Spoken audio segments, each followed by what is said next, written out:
Basic premise, I came here on I think Wednesday or Thursday last week, and Jayashankar Prasad, the CEO, told me talk to people who are essentially technology people who want to run a company or sell a product or whatnot. So that's what I had in mind. Where instead of getting into a big sermon about how to do selling and whatnot, which we all understand, I guess, I didn't want to come in with a deck. I don't have a deck.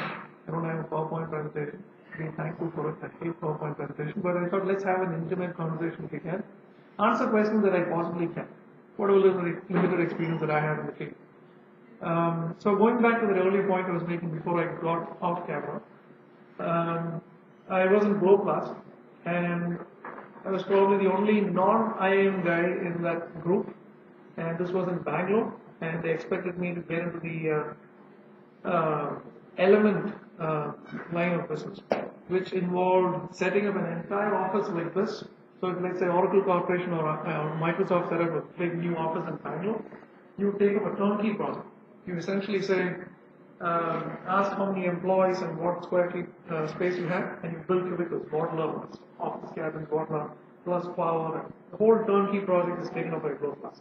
Something a little different from the usual Glow Class way of doing business with sales and luggage and whatnot. So it was tough. We were selling a project. So anyway, 2 years from there, and then the guy said, if you want to make progress in this company, you can hit your quota, but you need your MBA. And not just another MBA, but from IIM Bangalore, from IIM, basically. Most of them are from IIM Ahmedabad. So I felt someone who comes from IIM Ahmedabad gets an extra traction on the company and he makes progress. I thought, let me also try my MBA, but I'm not smart enough to get into IIM. So I did my MBA from a regular university. I actually came to Trivandrum, did my 2-year MBA because there was a gentleman from Bangalore called MNB Nair. I'm not sure if anyone in the crowd is familiar with him. He used to live in Trivandrum. He passed away. Of course, he was the dean, honorary dean of IIM Bangalore. And IIM Bangalore was my account. And when I met MNB Nair, sir, he said, I'm moving to Trivandrum. I'm going to take up an honorary position as a dean of University of Kerala. So he comes here, I quit my job, I write the entrance and I get into the university campus here in Parliament, and there were about 22 of us chosen by MNB Nair. And I'm telling you, we were so fortunate to have worked under him or studied under him. So MNB Nair sir is a confirmed bachelor. He was around 64 years old when we met him, and he's an economist, he's a socialist, he writes very well, he speaks well, he's got a great track record in IIM Bangalore. So when we came here, MNB Nair sir insisted that you guys do things that are more practical, ignore the theory, forget the textbooks, get out in the field, talk to more people, go to Bangalore, work with the Wipros of the world or whoever it is, and ask what you can do for them as an MBA student. So I packed my bags out during the summer internship, went to Wipro, knocked on their doors, they said, we don't have anything for you, until somebody talked to somebody and said, there's a guy from Trivandrum hanging around here looking for some summer internship. So they put me in touch with a man called Baba Sam, who's part of the Apple group within Wipro. So we had this conversation. They made me do an assignment, very, very, very tough assignment. They gave it to me. And they said, you will be paid the stipend and whatnot. I got nothing, zero. They didn't pay me a thing, but they made me work for 2.5 months in Bangalore. I had to walk around the entire city looking for what they wanted. Basically information about DTP printers and large publishing houses, how they use Mac. And if they don't use Mac, which competitor are they using? And they wanted to get market research data about what's happening in the field, who are the competitors of Mac and whatnot, or the port, including the software used by other companies, by the target customer. So 2 months of rigorous punishment, I would call it, but useful one. Thanks to which later on Wipro picks me up and gives me an offer within their software products group. And I worked under someone called Sangeeta Singh. If you Google her out, you'll find her. She's one among the most powerful women in corporate India today. Sangeeta was focused on growing business for Adobe, Macromedia, SPSS, Skyne, Borland, Netscape, a whole lot of software products. I was fortunate to be part of that team. Again, I'm in the company of IIM MBAs and I'm there as a non-IIM guy. But she said, I'll put you all in the same starting block. If you work hard, you get faster. You get to move faster. So, spent very short time in Wipro, and then I realized I don't want to work for a large company. Everything is in is structured, everything is a process, everything is documented or pretentiously documented. Everyone follows a certain process. And I decided I'm quitting Wipro and joining a startup. Those days we didn't even use the word startup in 97, 98. But there were two young men from US who had come to India to build a business called Intelligo. Both were technical. They did their BITS Pilani engineering course, went to US, but they wanted to run a company. They wanted to grow a company. And their goal was by Jan 1st, 2000, they want to go public on NASDAQ in the US. And they wanted people who were willing to throw it all and work with them and grow a business, sitting in Hyderabad and commuting to US every quarter, meeting customers. So we joined. We quit our jobs in Wipro and whatever other companies the other guys were working. We were about 32 people. It was called the Business Development Center. And we had to pitch to people in the United States through events, through trade shows, through phones. We didn't have Vonage phones those days. We had these Cisco phones using which you would actually call people in the evenings and fix appointments. I am there in Detroit, in Boston, in whatever city, and I would like to speak with you. And I would like to meet with you. And I would like to talk about your SAP implementation, or about your BAR implementation, or about your PeopleSoft implementation, or whatever they were doing. So again, I was put through a very tough phase where I had to learn how to sell from the grassroots into a market that I'm not familiar with. So I picked up some skills from there. Somewhere deep in my mind, it was embedded that I got to start a company one day. And one of the most powerful skills I'm building is selling. And in between, I also did some programming. I learned some programming, was part of a delivery team and whatnot. However, I felt if you want to run a company, and this topic I thought is something which we will fuse with entrepreneurship as well as sales, and see how it helps run a company even better. So anyway, long and short of that, it's a long introduction, but the point I wanted to make is those little hard lessons and lots of rejections. 95% of the time I've been rejected. I have a lot of failures that I can list them again. Lots of failures. I've been thrown out of accounts every month for months on end. I've not hit my quota many quarters in a row. I've been told in very good, nice, sweet language that, great, the presentation was nice, you're nice, all that is good, but I don't have a deal for you. Let's talk next quarter, next year, whatnot.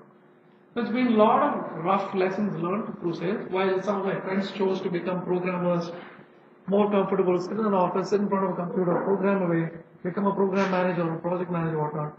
While I'm out in the field trying to sell, build business. In the end, I think I learned more because I got the courage to partner up with people, take risk, start a company, and we have grown this company called Experion Technology. It's not yet big, it's still self-funded. There's a lot of emphasis on selling, though we should do a lot more better. We have become as customer-centric as possible. Today we have a footprint of about 7 countries. We're headquartered here in Trivandrum. We have a dev center in Cochin and in Bangalore. And we have customers in Europe, Australia, in Africa, in India, of course, Sri Lanka, and the United States. So I think whatever little success we made out of Experion so far, it's been a short ride. The journey hasn't even begun. But in this few years that 6 of us got together, as a team, we worked together and decided that come heaven or hell, our biggest emphasis would be on selling. And selling means not going in and making presentations. No PowerPoints, no brochures, no leaflets, no bagging them with emails. Going up to people and building a relationship from scratch. They don't need your relationship, by the way. A lot of people find he's coming here to sell something. Well, I came to know about you. Maybe it's a trade show floor. And without trying to bullshit, the word is without trying to bullshit, you honestly say what you have. We honestly say what we have. If we don't have it, we don't have it. Would you trust us? We will deliver the results for you. And a lot of times people would think like, why would a guy from a city called Trivandrum come in here and from a company that I've never heard of, Experion? He wants to sell a product or a service. Why would I trust him? For some reason or the other, the equation's built. And today, in 5 years since we started Experion USA, we have 32 customers. They haven't been to Trivandrum. They don't know me. I'm nobody important. I'm just another guy who turned up one day on the radar and asked for business. And we built a relationship. So when I look back now, I think it's all about investing into those little relationships. Not by selling, not by always talking about my product, about my company, whatnot. Building that relationship. Did it happen in 1 meeting, in 2 meetings, in 3 meetings? Did it happen through 10 emails? Did it happen through a lot of hounding him with cold calls and warm calls? No. It was, I think, an element of trust. Can I ever explain that? I don't know. I don't know how to explain it. but people trusted me, and that was huge. Because sales, you're taught in school and college, is the last resort for someone who's not made well in academics. I didn't do well in academics. But you're told that sales is sort of negative. You're going out and pressurizing people, convincing them, manipulating them, and then getting things done. And do a lot of bullshit. Do a lot of bullshit. ഇല്ലാത്ത കാര്യങ്ങളൊക്കെ പറയാം, and then convince them. So that's the message you'll get. So when you look at the guy out in the field on a bike trying to sell, he's doing something powerful for himself for the future. The guy who's going out and meeting retail stores and talking to them 16, 20, 30 times a day. He has a lot of stories to say. Sooner or later, that guy, if he gets the chance, and if he gets an investor, if he gets the opportunity, there is that line in his head, he will become an entrepreneur, he'll start a business, and I feel those are the guys who will be the most effective out in the field. I'm not saying the others are inferior, but I've always felt within India, we have had this basic, if I go have a talk in Rajagiri on Wednesday or Thursday, they want me to talk about sales and marketing. Because even today, 2015, in spite of all these success stories, there seems to be a negativity attached to sales. They said, remove the word sales, don't even mention that in your talk. But we want to entice them into the room and teach them about the power of selling. And what is selling? Not wearing good suits and ties. It's not about making the slickest presentation. It's not about impressing somebody with your whatever credentials or company logo or whatever it is, but building that relationship. That's my short speech. This is all I have to say. Rest we'll go by a Q&A basis. Whatever you have, I will be able to have. If I can answer, I'll answer that. If not, somebody else would answer on my behalf. So why don't we do it on a more of a Q&A basis?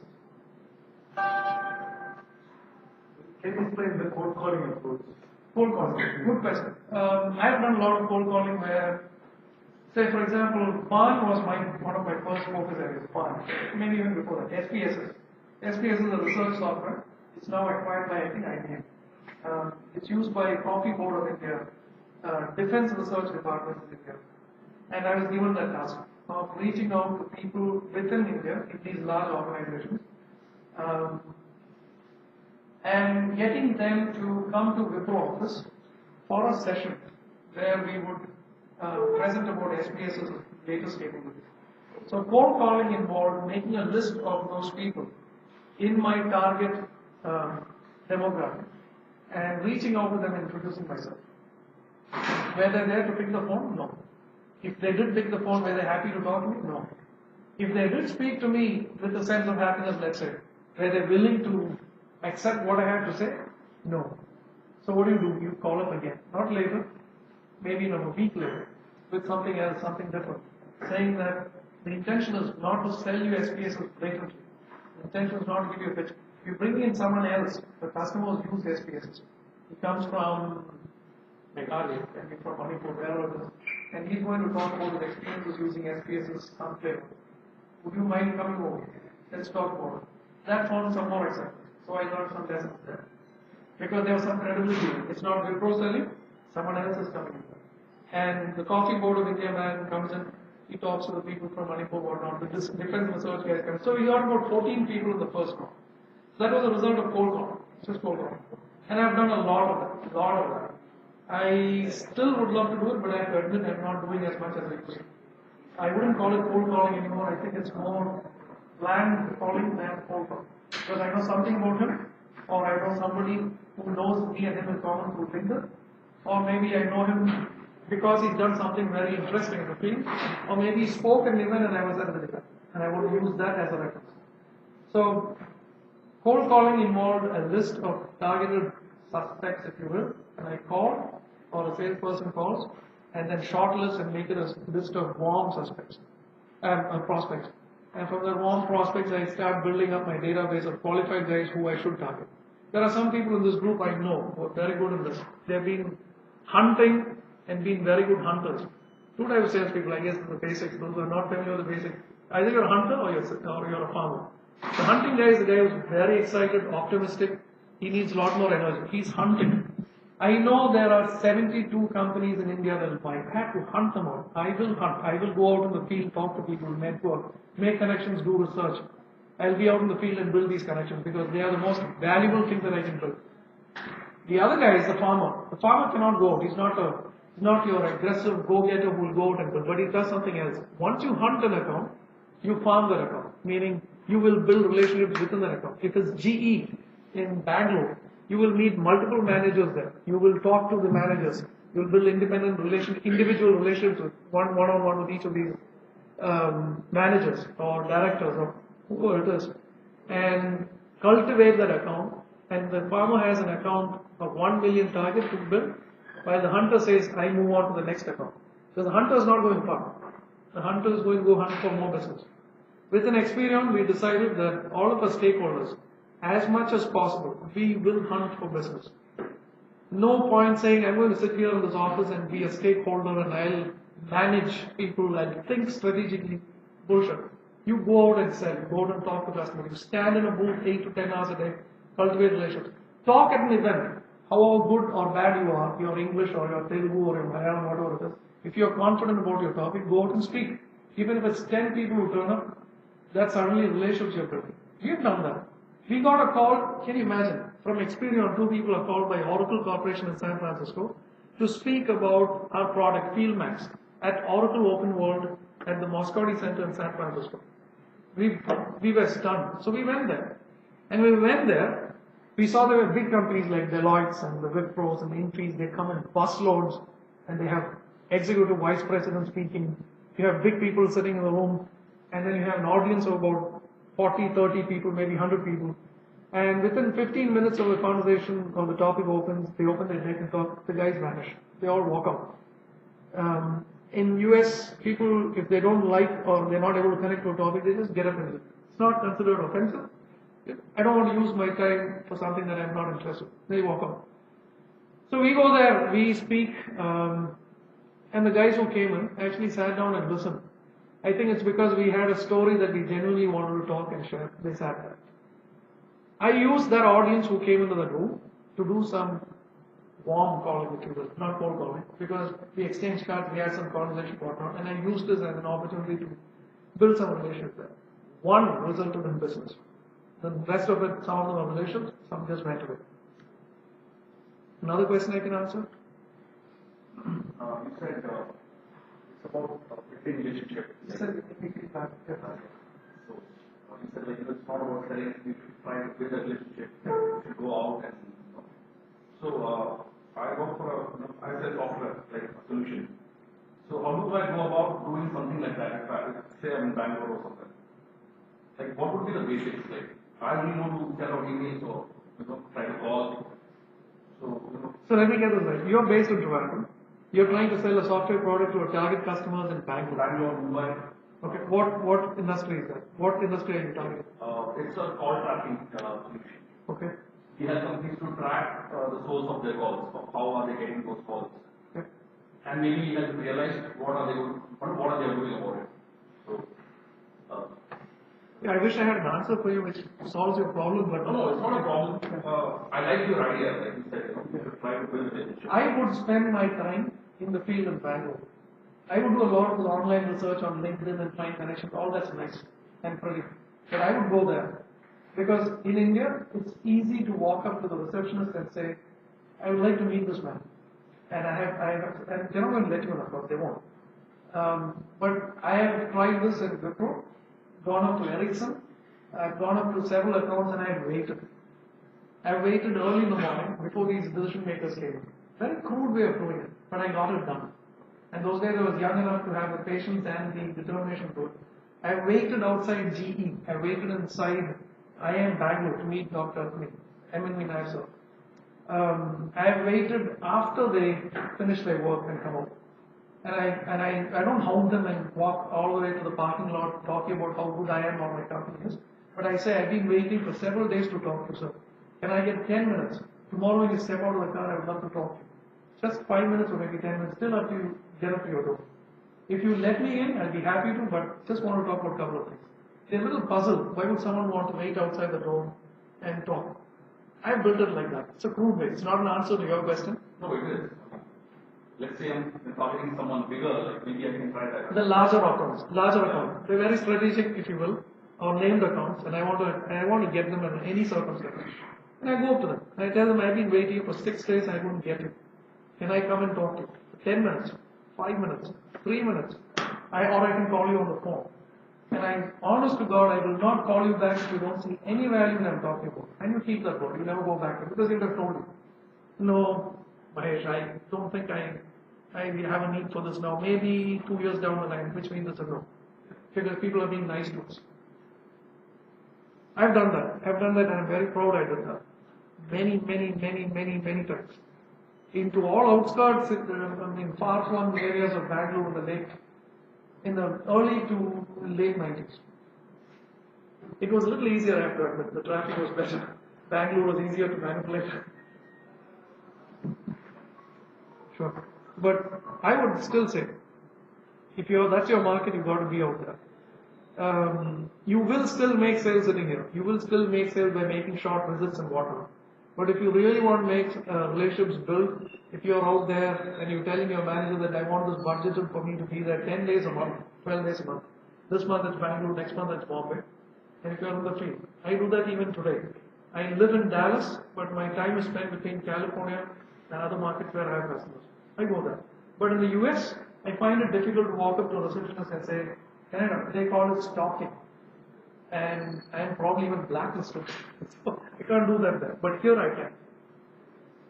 The same question. Yeah. How can I make a question to the foreign person or what company, what heads?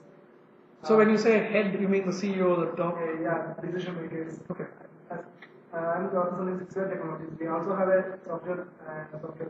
So how can we approach the? So you guys hit the phone in the night? Yeah, we do. How big is that team? How many of you will do that? We call it. Yeah. Yeah, actually I'm joining the company just 2 weeks. Okay. So I don't know the exact position. I'll be very honest with you. Whatever you're going to do, it's going to be very tough. Sitting here and trying to build a relationship with somebody out there will be difficult because there is a whole lot of companies. I think it's about 7,000 odd companies which are cold calling into the United States, trying to get the attention of a CIO or a CFO or a CEO or whoever it is, and saying, I want to talk to you, I want to build a relationship, I want to introduce my company's offerings, whatnot. There's a lot of companies that try to reach me in Dallas, thinking I'm some big guy. I'm not. But they reach me through some cold calls, emails, and they're trying to sell me outsourced software development when we are exactly in that same business. They haven't done their research, whatnot. But anyway, going back to your point, what you're going to do is going to be tough. But there's a lot of learning in that. There's a lot of value in that, but it will not be easy. Unless there's some magical database lying in your company from where you can filter out your decision makers. And let's say they are the CEOs or the founders of startups in Bay Area, just to give you an example. Or it's heads of manufacturing companies, $50 to $150 million, chemical manufacturers in Texas. If you've got a target database, you're going to sit here and call with a very focused pitch. I would wish you luck and expect you to maybe have 1 to 2% success in terms of response. That's huge. That 1 to 2% is huge if you can get that. Out of that 100 to 150 database, if you plan it out well. And if you can, as a person who's trying to communicate with someone on the other side, if you can do a lot of reading outside of your industry. It could be about animals, it could be about wildlife, it could be spiritual, it could be about a whole lot of topics. Over the years, it adds up. It helps you as an individual, it helps you as a person who's out there as a professional, being able to speak on topics that you're not regularly working on. It's outside your sphere of professional whatever influence. But it'll be nice. Over the years, it definitely adds up. I've learned it from others who have been in the field. They do a lot of reading. Reading which has nothing to do with sales or their industry. It could be about neuroscience. It could be about spirituality. Not religion, but spirituality. It could be about education for children in developing economies. I don't know. There's so many topics out there. One of the biggest, saddest things that we don't have access to is the libraries. Lots of libraries. In Bangalore, where I grew up, we had access to a lot of libraries. ₹1 a week or something, you would get good books. And you return after a week. Or it could be 1 day, 50 paise or whatever it is, those days, but now it's gone up. Yellow lending library is there in Trivandrum to buy. That has a fair share of it. Nothing close to the one in Bangalore, but fair share. But unfortunately, Trivandrum, with all the intellectual capital we have here, the academic institutions we have here. For a professional to use 1 hour of his evening time to go up to a library and sit in leisure and read on topics, I think there's very limited options. Very limited, unless I'm mistaken, unless something new has happened recent times. But there used to be British Library and whatnot, but they're expensive. There are books you would want to carry home every day and return. But if you could do that, if you're calling into Boston and you read up a lot about Boston, about the nature in Boston, about the weather in Boston, about a lot of Boston-related things, and you're calling up people in Boston, there is one more reason for you to strike a conversation without sounding like, hello Watson, my name is Manoj, I'm blah, blah, blah, and get straight into your company, your product, your service or whatnot, because he's heard it another 100 times. So if someone else can come in with something different and being able to engage him in that conversation, it's not easy. So, building relationships, that's a very big word. Sitting here with people in another country, not an easy task. But if you are persuasive without being hounded, maybe you have a chance at it. 1 to 2% out of a 100 strong database would be a huge success. If you get 5% success, that would be like you're an extraordinarily good person in that field. I mean, in terms of being able to convince and build relationships. So building contacts is different versus building relationships. That's really deep. Where you know him, his family, his reading habits, his extracurricular activities that he's involved in, you know him. That's a real relation. You know a lot more, you have a more 360-degree view about him than saying he's a contact, which is a very thin slice.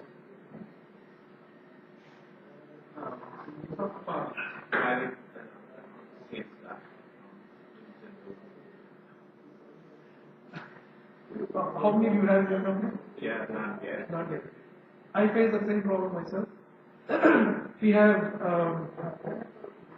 in the United States, we sell only services, and when you say services, it's not body shopping or staffing or consulting services. We do turnkey projects. A small to mid-sized company. There could be a startup who's got funding and he wants to get the whole turnkey project delivered from India. So we recommend technology stack, we recommend architecture, we provide them the scheduling, the staffing plan, we give them pretty much everything in a very detailed proposal. So that's our business. Try finding a sales guy who can articulate this, connect with the culture here, plus with the customer's needs, and sell. If I may use that word. Not easy. We have had so many trial and errors, so many. Throw big money in it, maybe you'll find you might get lucky. But we finally found a model where we use a retainer fee model plus a commission. So a retainer fee is I'll buy out of 160 hours, I'll buy 168 hours, I'll buy 80 hours or 100 hours of your time. Here's the target kind of customer I want. Here's the target city, not state, city. If you live in Houston, Houston is your target market. And it's startups, just giving some examples. And they're funded. And they are in their process of building their product or just launched something, MVP, and they're going forward with their product roadmap. That he would have to do the research. Then we have seen success. In one city, where he comes from, where he's lived, if he's lived in that city or lived in that state for as long as he could, he's got some rules and connections there. Retainer fee plus commission, targeted profile that he has to attack, and don't go beyond Houston. I don't want your connections outside of Houston. I don't want you to fly around the country. I don't want you to go to any trade shows outside of Houston, even if it's in the same industry. Stick to Houston, stay in Houston, focus on Houston, and I'll get you your 10%, 20%, whatever it is, plus your retainer fee. You're not my employer. I'm not your employer. Let's trust each other. I'm not going to monitor you. Here's sales CRM, use Zoho CRM. You put it in. I want to see how active you are, because activities need to find me some action. And I don't go babysitting him. I don't go henpecking him. We have our weekly calls, plus the mails which he sent by the end of the mail saying these are new things that happen. And out of he chose the target, by the way. I let him choose the target. I let him split it over 4 quarters. In the first year alone though. And then I'm watching it. If this man is good or this woman is good, I would like to hire him or her in year 2. If he's lived. I'm not going to say this up front. I don't say this at all. I'm watching it. If the person really shows credible results, I would hire him. This is the model we choose. I don't know if it's correct, but we found the point.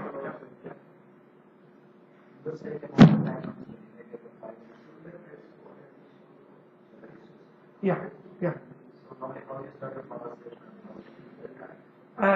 Just like here, it is not choreographed, it's not planned word for word, and I'm trying to be at my natural best. I will stumble, I will stutter, I will stammer, I will whatever it is, but I'm real. This is me. Because I'm very against those formulaic approaches where, especially the books, except probably this one man. Sure, heard of him. Zig Ziglar. Everyone's heard of him. I love him because he's real. He's from an old school man. He's not the new gen guy. And he talks with a sense of there's spirituality in him.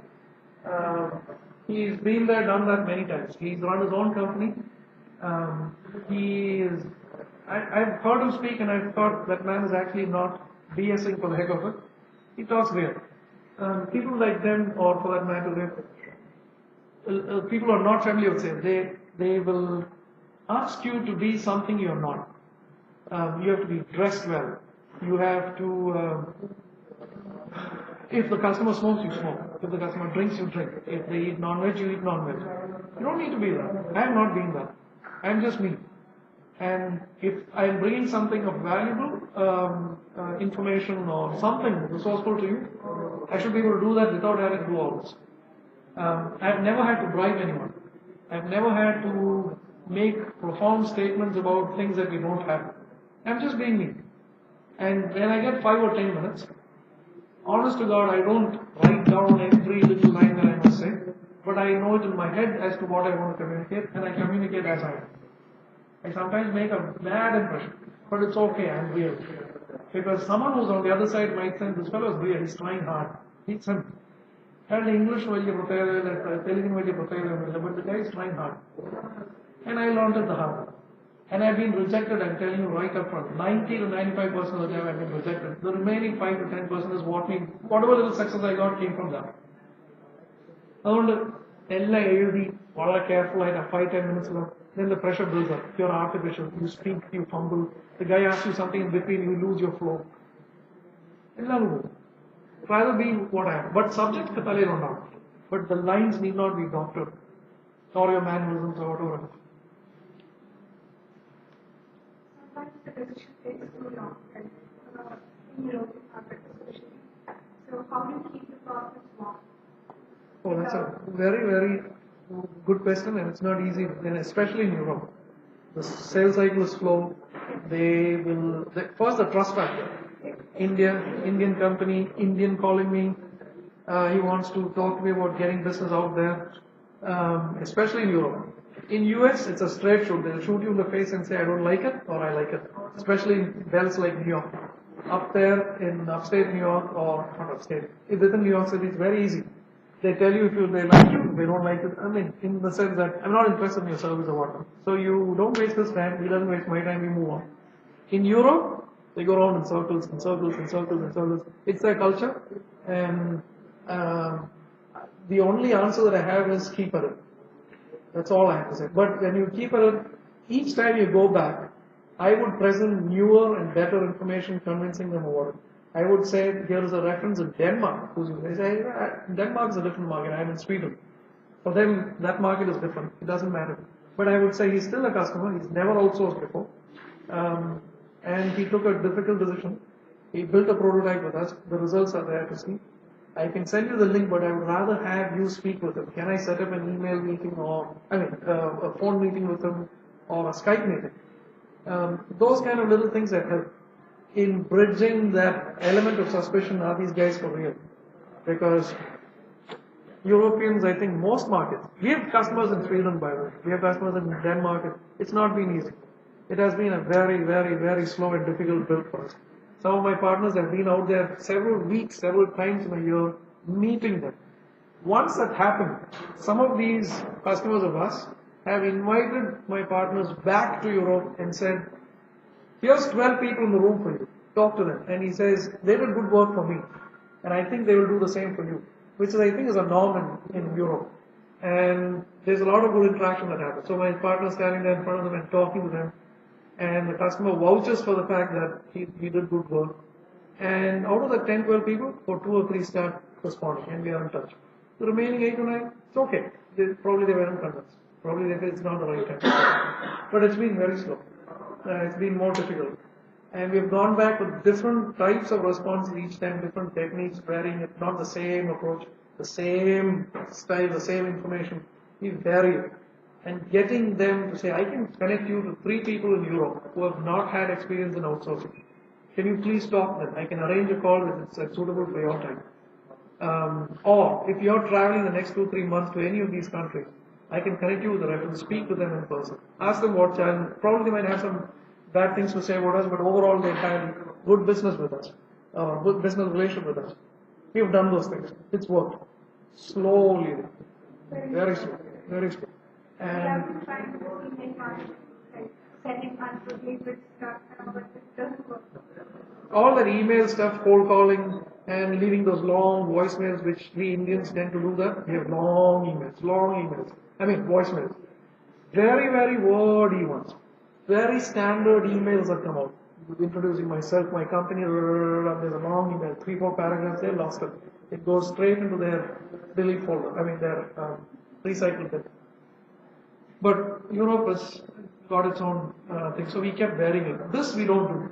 We have done a little bit of that in 2009-10 time frame, the email campaign to specific targeted people. But we stopped that.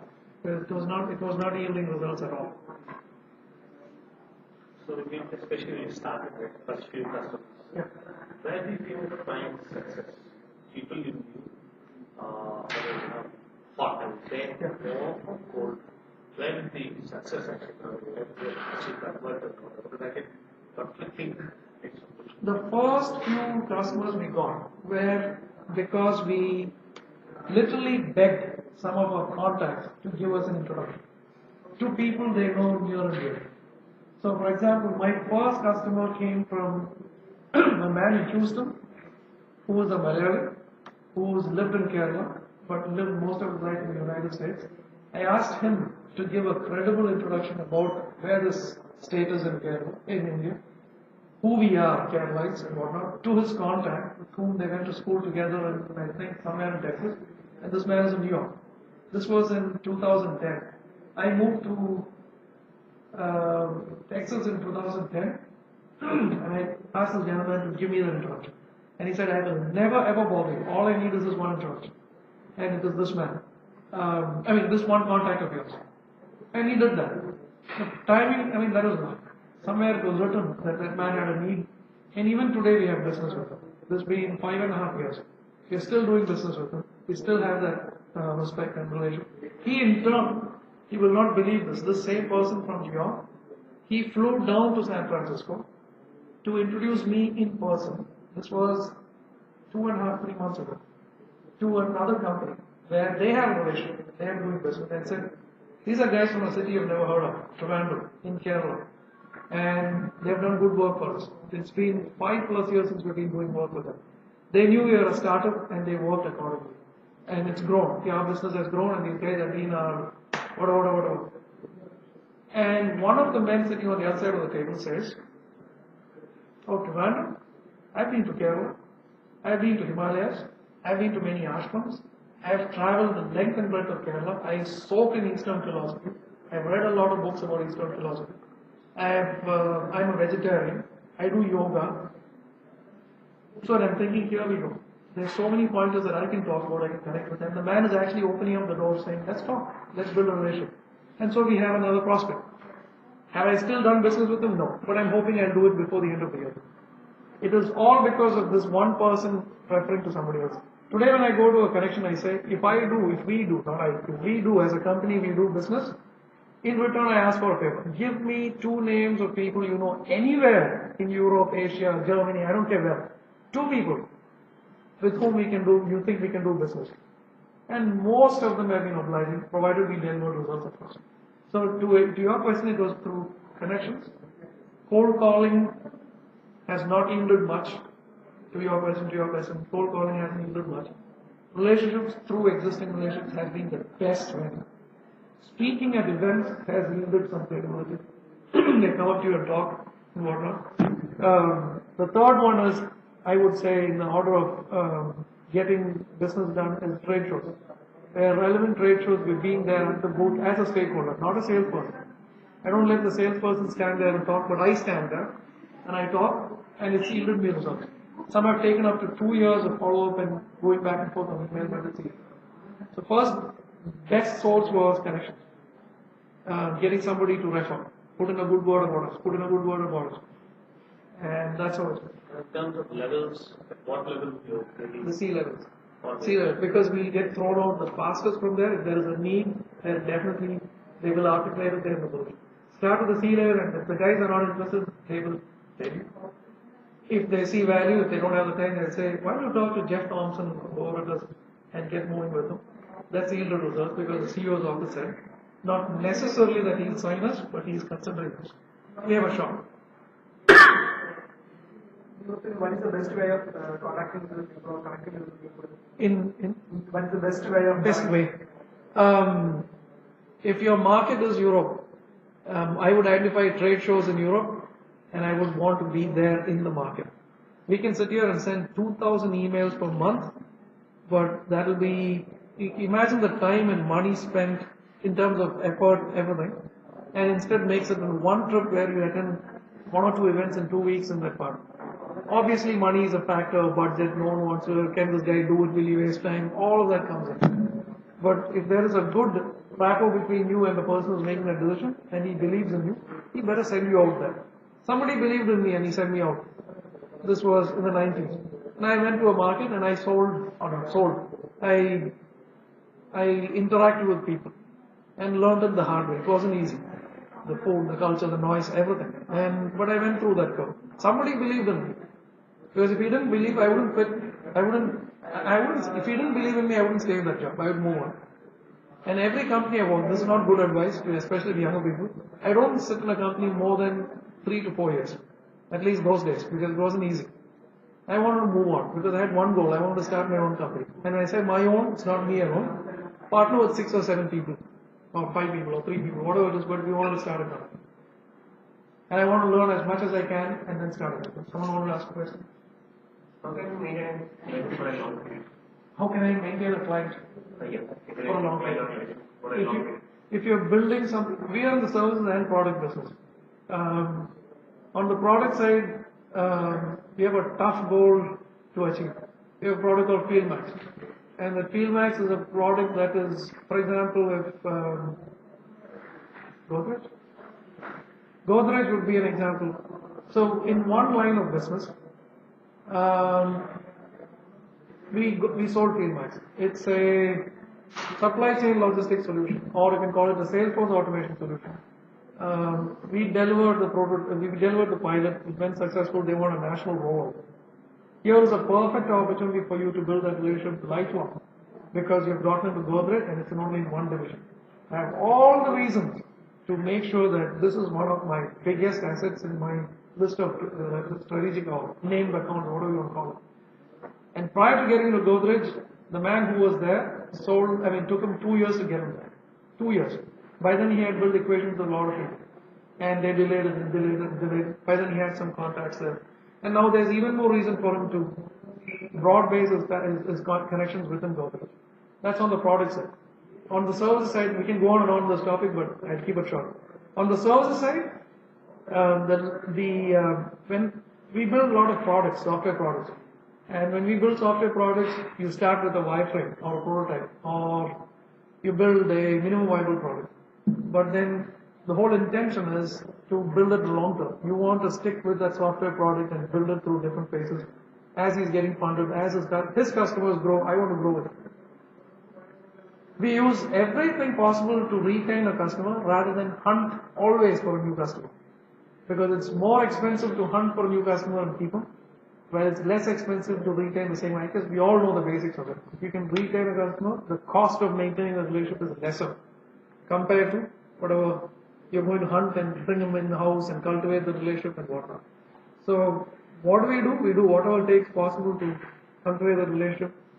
Face-to-face meetings, inviting them here, meeting them frequently in person, and then showing them that we actually done research on their business, their competition, what their competition is doing, So this guy's done his homework, he's coming in with some intelligence, it's interesting to interact with, he's coming with new information each time. That cultivates some bit of credibility there. You're genuinely interested. I am genuinely interested. I do a lot of research. I am genuinely interested in seeing how can I help this man succeed? Make him look good. What should I do?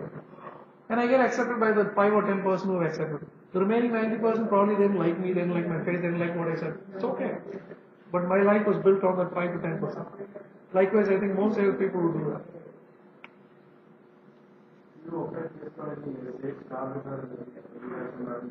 Yeah, of course, yeah. So, that pressure of the target, I don't allow it to go into a conversation with one-to-one interaction. There is a certain limit we all know from when you deal with an account. This can give me so much, 12%, 15%. That's all. If I can farm it, that's somebody else. The farmer would come in and do it. But as a hunter, I wouldn't want to squish that relationship and get 30% out of it because he's giving me only 12, there's potential for 30. I don't want to overdo that one. I would rather go for someone else. It's more expensive to hunt. But I have a farmer here who's doing it for me. He's usually a delivery person, a technical person who can farm that account. So you trust his or her judgment and him or her to do that. While I'll go hunt for the next one. But the pressure of my target, I will ensure that I will never reflect in my dealings with my existing client base. They will sense it. They're also smart. This guy's under pressure. He wants some or he's desperate for business. And desperate sales guys never get business. It will show up in our language, in our body language, our eye contact, whatever it is. There's another interesting thing I've read. Our brain, the human brain, is hardwired for negativity. It is always hardwired for negativity. It takes effort to be positive. It takes effort to be positive and think of the good things that happen.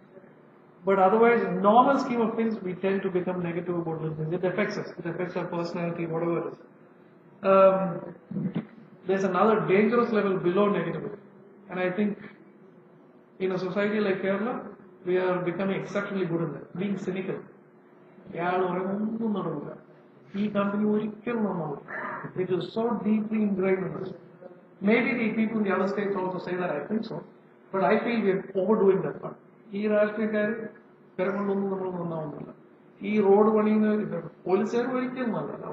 Everybody is bad. Very cynical nature. If as a salesperson I start cultivating that, if I let that creep into me, I will never do that. I have to break out of it. If the gentleman there asked me the question about Bangalore, I would say, rather than sit here, I would deal with people back in Bangalore. Not because they're nicer, better people, whatnot, but they're more optimistic because they have no choice. They have to fight it out. More competition, intense, lot more connections, lot more professionals. And it gives that energy that, okay, I too got to do something. I stay in a paying guest house or in a lodge and I see there are other sales guys also like me from other parts of India. They're all fighting it out. There's some positive energy that comes out. And I felt it's always helped me when I go from city. I've lived in different cities. My family hates me for that. I've moved a lot because I want to learn more new things. I want to be around whatever it is. And I've learned a lot from that. Because when you get comfortable in one city, the same culture, hometown, everything's fine, comfortable, grandparents take care of the kids, everything is set, then the fighter spirit is gone. You take away all the comfortable elements, the fighter in you comes out. You're forced to fight. And when you move to a new town or a city, and at least even if it's temporary, if it's 10 days a month, something is happening in our heads. We are gearing ourselves. The minute we board a plane or a train, whatnot, we want to make connections. We're observing people, body language. We want to, if you're a real, truly people person, you want to become something that you still are not. And you aspire to do something different. You want to prove. You want to be appreciated. That happens when you move out of your comfort zone and say, okay, let me try to achieve this. I have a target, I've got customers, I've got them spread over 12 cities, why not I be there? But it's okay. In the long run, it pays off. You are in sales. How many women do you find in sales in Kerala? Yeah. You're not in sales. You run a company? I run a company for Europe. Okay. So our approach has been very passive. Like Europe takes too much time. Yeah. So I want my idea coming here is like what's going on in our approach. So Europe it takes time. So our approach has been like email marketing, which is not working out. Does it make sense to have someone from here because all sales people are in Europe, but still they they are not able to. Who are these salespeople? Are they from their respective markets or they're They being sent from here? are modern salespeople. They are all company owners. Okay, and there is no pressure on them. So if they bring a product, they get a commission. But otherwise, there is no target like you have to do this much. There's no target. There is no target. So they are not our employees. It's like if they bring it's good for them. Like that. Sales partnerships. Yes, So there's no target, but Need to be working. yeah. But are they being paid? They're being compensated?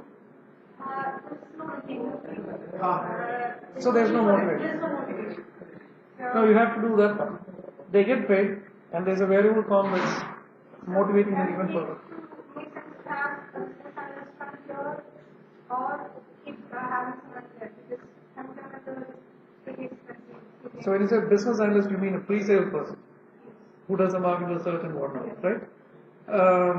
It doesn't hurt where he or she is. But if your sales team is out there and they are not paid at all, not even a retainer fee, why would a man or woman get up in the morning and call and make connections and build? That's what is happening Yeah. here. How many of them are there like that? 12 people who are on not on a retainer fee, but they're out there expected to sell without a target. That's They own their own company. they all own their own respective companies.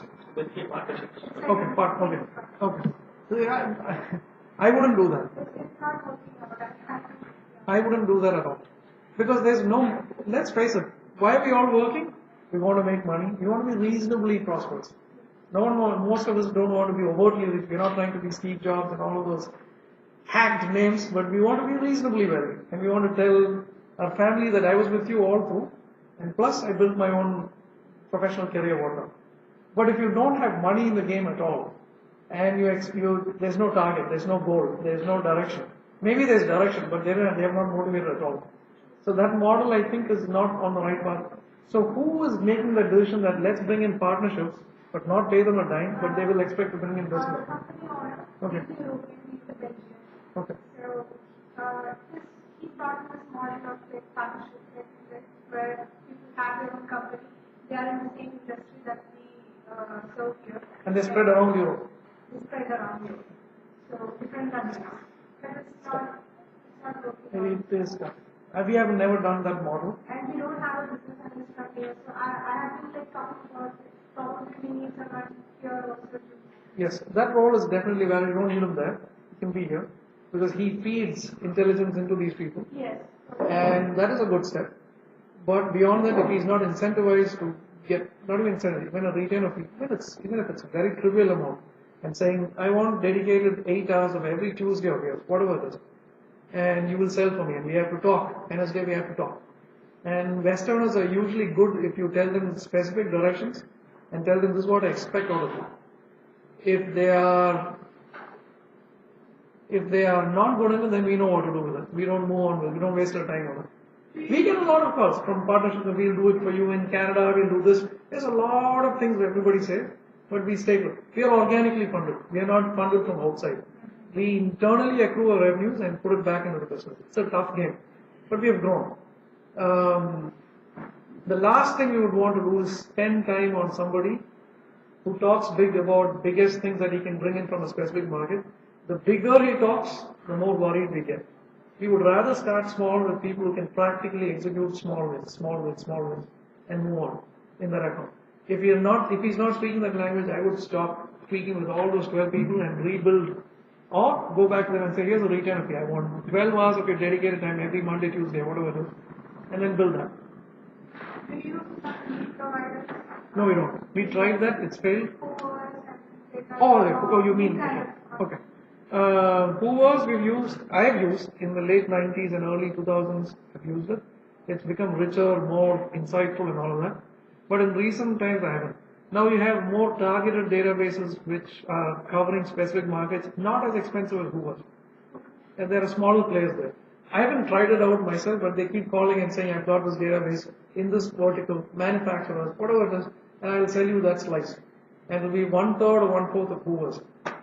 I haven't tried that, but I know there are other companies beginning to experiment with that, hiring retailer sales guys and doing this calling, training them on it, sending them to India, train them about what methodology, process, tools, customers, references, whatever it is.